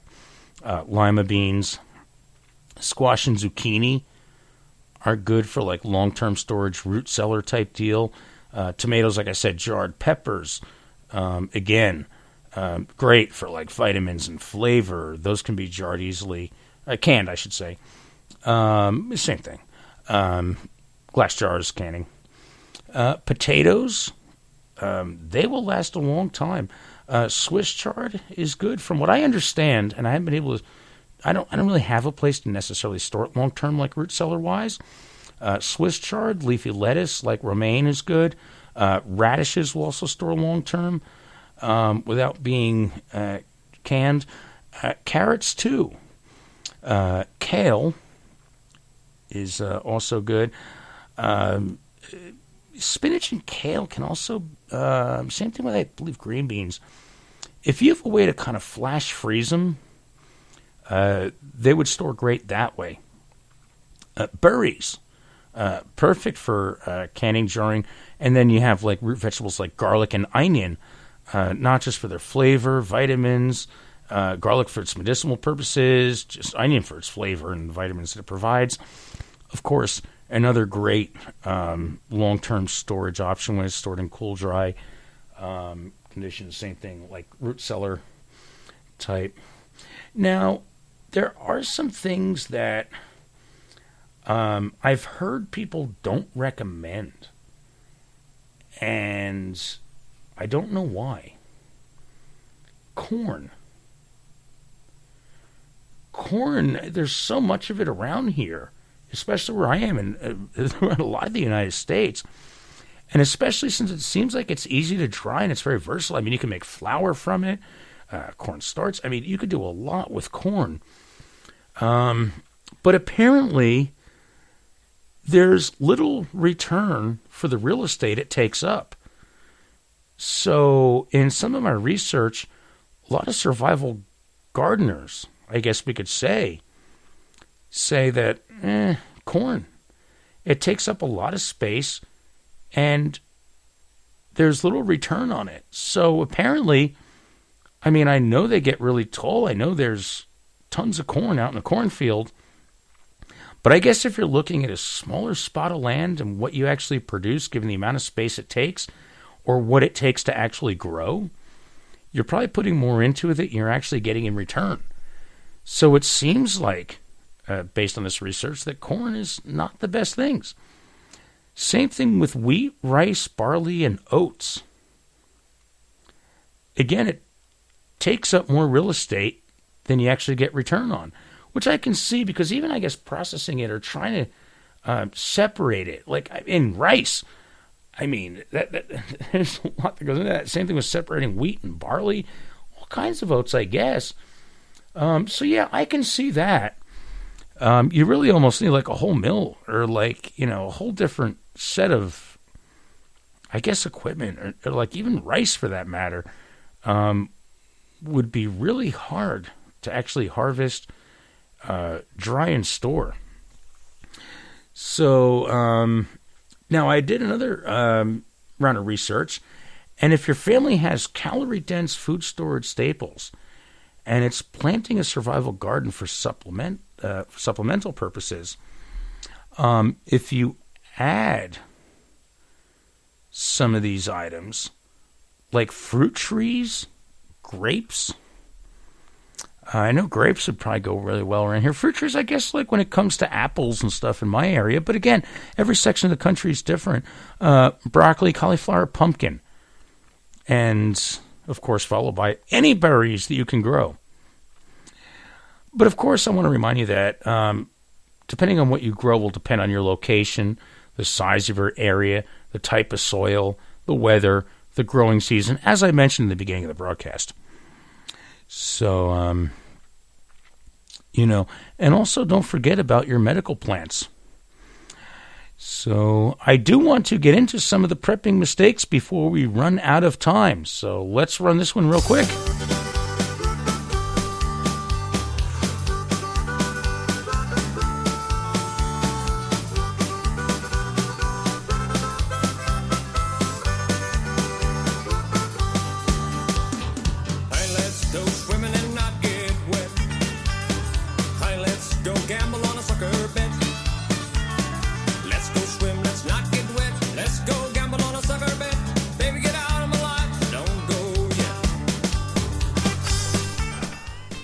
Yep, and of course, we've all made them.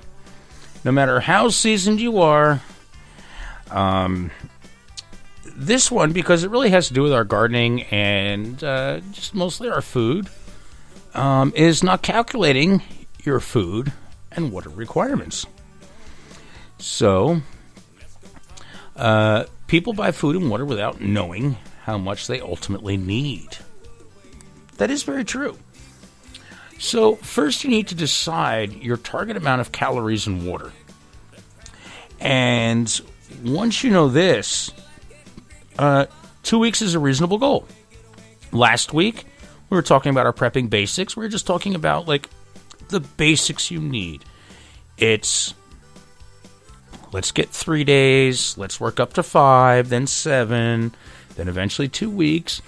So assuming that you've expanded that, or you're coming back to listen to this program, and you're ready for the step, maybe gardening or something like that, and we're here now, and you're to that point, 2 weeks is reasonable, and of course, you feel free to go higher than that, if you're able to. But the right amount of replacement calories per day depends on your age and your activity level. And this is why I always poke at the folks that say, yep, they're storing 5,000 calorie MREs for everybody to have each meal. Well, in a bug-in situation, are you burning that much if you're sitting there watching the zombie net? And, that's going to be a whole other episode, the zombie net. You can go to YouTube channel and watch the zombie net, way ahead of its time. But boy, did it come true when everything shut down. But once you have a number of replacement calories per day per person, you add up each family member. That gives you your entire family's daily calorie needs. Now multiply that number by how many days you want your stockpile to last. So yes, you're going to need to do some basic math, and eventually you'll get it right. But once you have that number, you know exactly how much food to buy. A lot of times people just like to say, like, this is great prepper survival food, so I'm going to buy a bunch of this, and it's on sale. Again, it brings me back to my old cliche. I always say, buy what you eat and eat what you store. Don't just put it on the shelf and say, when the fit hits the shan, that's when I'm going to eat this. No one touch it until then. It's not a fruitcake. It's okay to eat it. You want to constantly rotate your stock. So yes, you do some very basic math. You'll know exactly how much food to buy. The same thing with water. But water's even easier. Instead of having to know how many calories, I recommend a minimum 1 gallon per person per day. Then just multiply that by how many people or how many days you want. So you take how many people times a gallon and multiply that however many days you're storing or stockpiling for.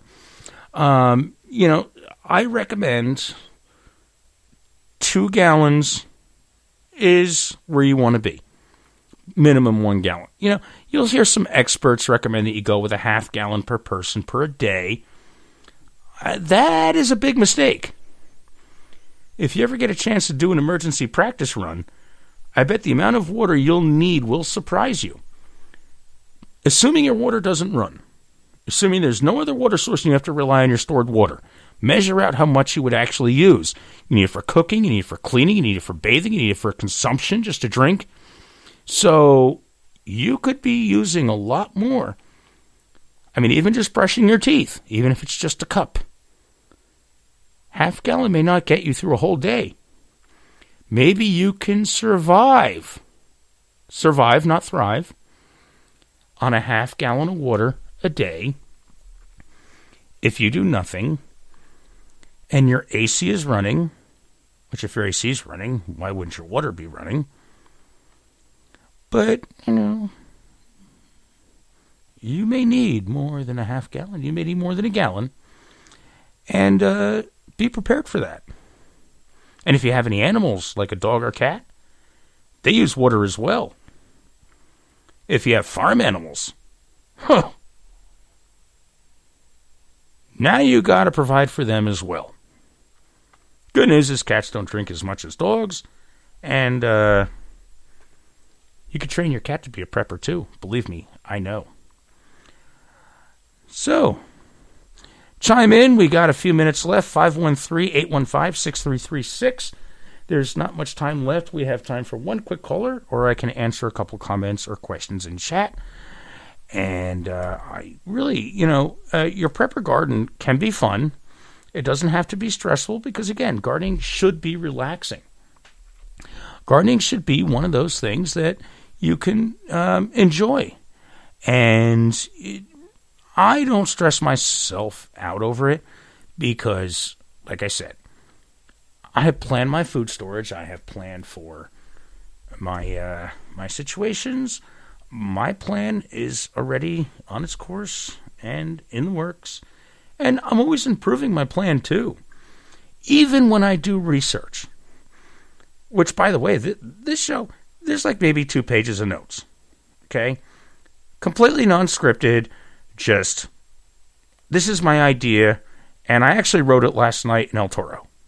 Because it was $1.50 taco night. So I had 2 tacos, 2 Dos Equis. I'm home in bed. And I have a show. I just want to gather the research, the notes and stuff. And I find some really cool tidbits when it comes to certain plants. And that's really what I want to look up. I want to know, is there anything new? Is there anything I haven't heard of? Is there anything here? Well, that's really what this program is about. Like I said in the beginning, folks, I'm no expert gardener. I do not have a green thumb. I paint my fingernails black. But I can start a fire. I got all of it. I have other people that I know and can rely on when it comes to gardening.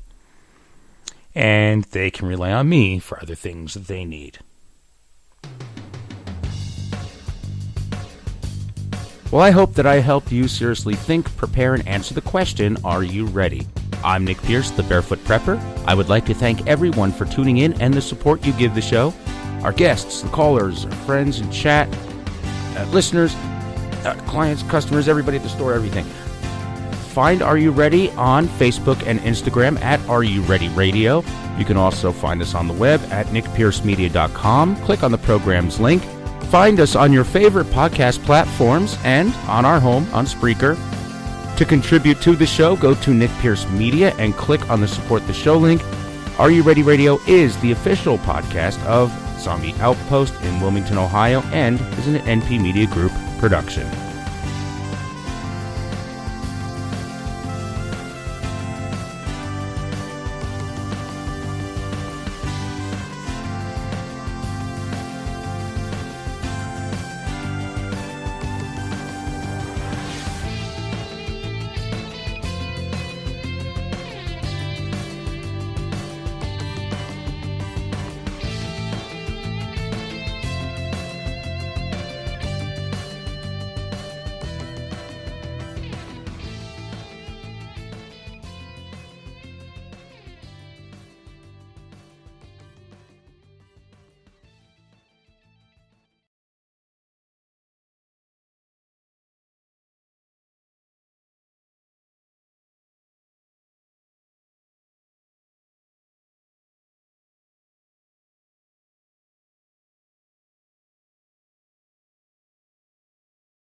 If you like what you are listening to, we appreciate your support.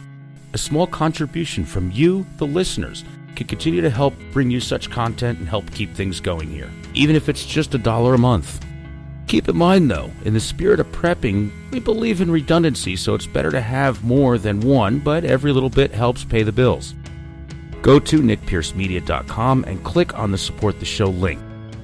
You can make a one-time or monthly contribution in any dollar amount. And again, thank you for your support and listening.